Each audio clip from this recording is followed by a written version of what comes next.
రక్షకుడైన యేసుక్రీస్తు నామములో మీ అందరికీ శుభాభివందనాలు తెలియజేస్తున్నాను. అందరూ బాగున్నారా?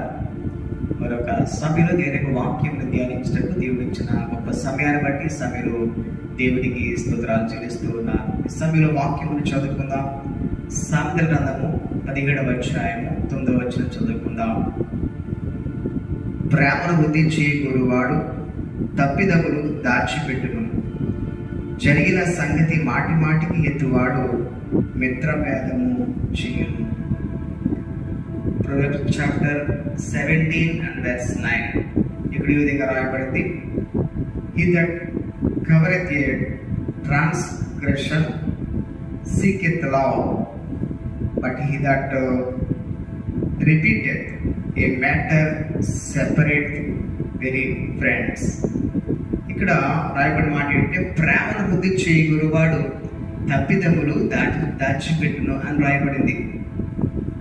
జరిగిన సంగతి మాటి మాటికి ఎత్తువాడు మిత్రభేదము చెయ్యును అని రాయబడింది. ఇక్కడ ఒక విషయాన్ని మనం జ్ఞాపకం చేసుకుంటే, సామెతల 16వ అధ్యాయంలో 28వ వచనంలో రాయబడింది: మూర్ఖుడు కలహము పుట్టించును, కొండెగాడు మిత్రభేదము చేయును అని రాయబడింది. కొండెగాడు అంటే అబద్ధికుడు. అబద్ధికుడు పని ఏంటంటే మిత్రభేదము చేయడమే అబద్ధికుడి పని. ఇప్పుడు కూడా భేదములు చూపడం, వ్యత్యాసాలు చూపడం, మిత్రభేదము కలుగు చేసేవాడు ఎవరంటే మూర్ఖుడని, కొండిగాడని రాయబడింది. అలాగే 10వ వచనంలో కూడా మరొక మాట, సామెతలు 10:12 కూడా ఈ విధంగా రాయబడింది. మరొక మాట రాయబడింది, ఆ మాట చదువుదాం. సామెతలు 10:12 ప్రేమ చూడండి, కలహమును రేపును, పగ కలహమును రేపును, ప్రేమ దోషములన్నిటినీ కప్పును. ఏం చేద్దంట? పగ కలహాన్ని రేపేది, ప్రేమ ఏం చేద్దంట? దోషాలన్నీ కూడా కప్పుతుందంట. కాబట్టి ప్రేమ కలిగి జీవించటకు మనం ఏం చేయాలంటే ప్రయాసపడాలి అనే వాక్యంలో రాయబడింది. పగ ఇప్పుడు కూడా కలహాలు రేపుతుంది. కాబట్టి పగ ఇప్పుడు కూడా మనము ఉంచుకోకూడదు ఎవరి మీద కూడా.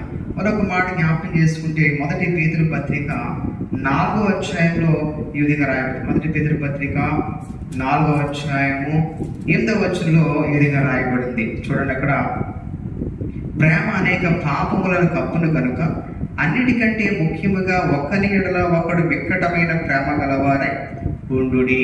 ప్రేమ అంటే అనేకమైన దోషాలను కప్పుతుంది, అనేక దోషాలు కప్పుతుంది. కాబట్టి వికటమైన ప్రేమ కలిగి మనం జీవించాలని దేవుడు కోరుచున్నాడు.